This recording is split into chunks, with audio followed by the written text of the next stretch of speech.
सिपारे टे सूरह आल इमरान जे ॿिए रुकू जो तर्जुमो ॿुधंदासीं। बिस्मिल्लाहिर्रहमानिर्रहीम।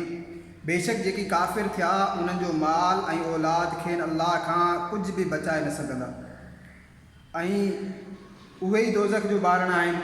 जीअं फ़िरौन वारा ऐं उन्हनि खां अॻियनि जो तरीक़ो, उन्हनि असांजी आयतुनि खे कूड़ो सम्झो त अल्लाह उन्हनि खे संदनि गुनाहनि ते पकड़ियो ऐं अल्लाह जो अज़ाब सख़्तु आहे। काफ़िरनि खे फ़रमायो इजो तव्हां मग़लूब थींदव ऐं दोज़ख जी तरफ़ काया वेंदव ऐं इहो निहायती बुरो विछाणो आहे। बेशक तव्हांजे वास्ते निशानी हुई ॿिनि टोलनि में जेकी हिक ॿिए में टकरिया। हिकु टोलो अल्लाह जी राह में विढ़ियो थिए ऐं ॿियो काफ़िर जिन खे संदनि अखियुनि ॾिठो ॿीणो नज़रियो ऐं अल्लाह पंहिंजे मदद सां जंहिंखे वणेसि ताक़तवर करे थो। बेशक उन में अक़ुलमंदनि जे लाइ ज़रूरु ॾिसी करे सिखणु आहे।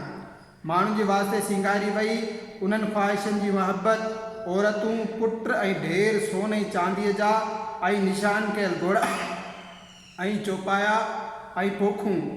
ही दुनिया जी ज़िंदगी जी मूड़ी आहे ऐं अल्लाह आहे जंहिं वटि चङे मोटण जी जाइ आहे।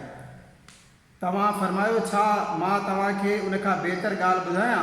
परहेज़गारनि जे वास्ते संदन रब वटि जन्नतूं आहिनि जिन जे हेठां नदियूं जारी आहिनि, हमेशह उन्हनि में रहंदा ऐं पाक ज़ालूं ऐं अल्लाह जी रिज़ा ऐं अल्लाह ॿाननि खे ॾिसे थो। जेकी चवंदा आहिनि असांजा रब असां ईमान आंदो, तूं असांजा गुनाह मुआफ़ फरमा ऐं असांखे दोज़ख जे अज़ाब खां बचाए। सब्र वारा ऐं सचा ऐं अदब वारा ऐं ख़ुदा जी राह में ख़र्च करण वारा ऐं राति जे पोएं पहर में मुआफ़ी घुरण वारा।